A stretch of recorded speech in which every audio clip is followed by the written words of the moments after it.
मध्य प्रदेश में 3 चरणों में होंगे पंचायत चुनाव।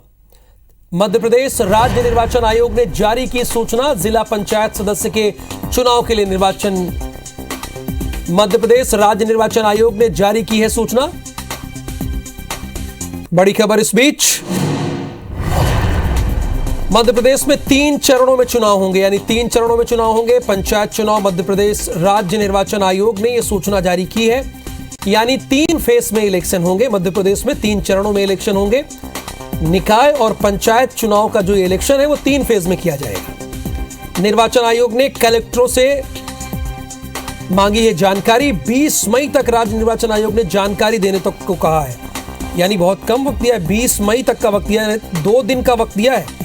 18 तो हो गई, 19 और 20 को जानकारी देनी है, यानी 1 दिन का वक्त दिया है। मध्य प्रदेश में 3 चरणों में इलेक्शन होगा। बड़ी खबर है इस बीच, मध्य प्रदेश राज्य निर्वाचन आयोग ने सूचना जारी कर दी है। 3 चरणों में इलेक्शन होगा।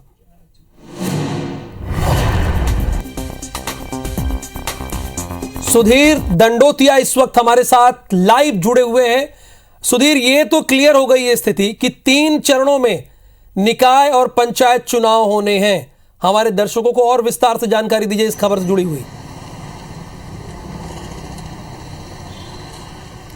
देखिए राहुल, बिल्कुल 2 दिन पहले ही राज्य निर्वाचन आयोग ने ये स्पष्ट कर दिया था कि मध्य प्रदेश के अंदर 3 चरणों में पंचायत के चुनाव होंगे, 2 चरणों में नगरीय निकाय के चुनाव होंगे। हालांकि चुनाव की तारीखों का ऐलान अभी तक नहीं हुआ है। सुप्रीम कोर्ट के फैसला आने के बाद में जो सुप्रीम कोर्ट का आदेश है उसका पूरा अध्ययन किया जाएगा। उसके बाद में देखना होगा कि नए सिरे से जो फिर से परिसीमन की जो बात कही जा रही थी 2022 के हिसाब से जो नई नगर पंचायत और नई नगर ग्राम पंचायतें हैं उनमें परिसीमन या फिर आरक्षण लागू करना होगा। ये तमाम विस्तृत रिपोर्ट जब सुप्रीम कोर्ट के आदेश की निर्वाचन आयोग अध्ययन करेगा उसके बाद ही बताएगा।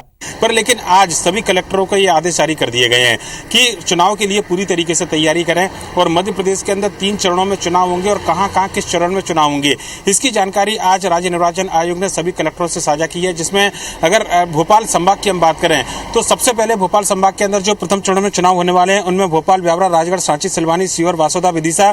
इसके अलावा अगर बात करें इंदौर में तो देवपालपुर, महू, बड़वा, महेश्वर, पुनासा, हरसुद, किल्लौद।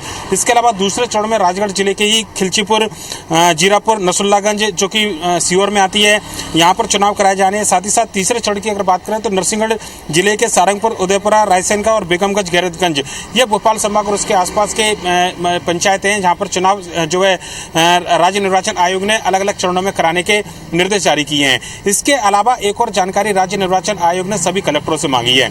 जिला पंचायत के सदस्य, चूंकि ये बड़ा क्षेत्र होता है और उसमें यह माना गया है कि एक ब्लॉक खंड से अलावा अगर किसी दूसरे ब्लॉक खंड में भी किसी एक जिला पंचायत सदस्य की जो चुनावी क्षेत्र है अगर वो लगता है तो वहां पर किस तरीके से चुनाव संपन्न कराए जाएंगे जिससे कि चुनाव में किसी तरह की बाधा न हो। अलग अलग ब्लॉक खंडों के अंदर अगर मतदान कराना है तो वहां पर तैयारियां किस तरीके की हैं, ये एक विस्तृत रिपोर्ट कलेक्टरों से मांगी गई है और 20 मई तक इस रिपोर्ट को जमा कराने के निर्देश या इसकी जानकारी देने के निर्देश राज्य निर्वाचन आयोग की ओर से सभी कलेक्टरों को दिए गए हैं। राहुल, यानी पंचायत चुनाव 3 चरणों में और नगरीय निकाय चुनाव 2 चरणों में होंगे।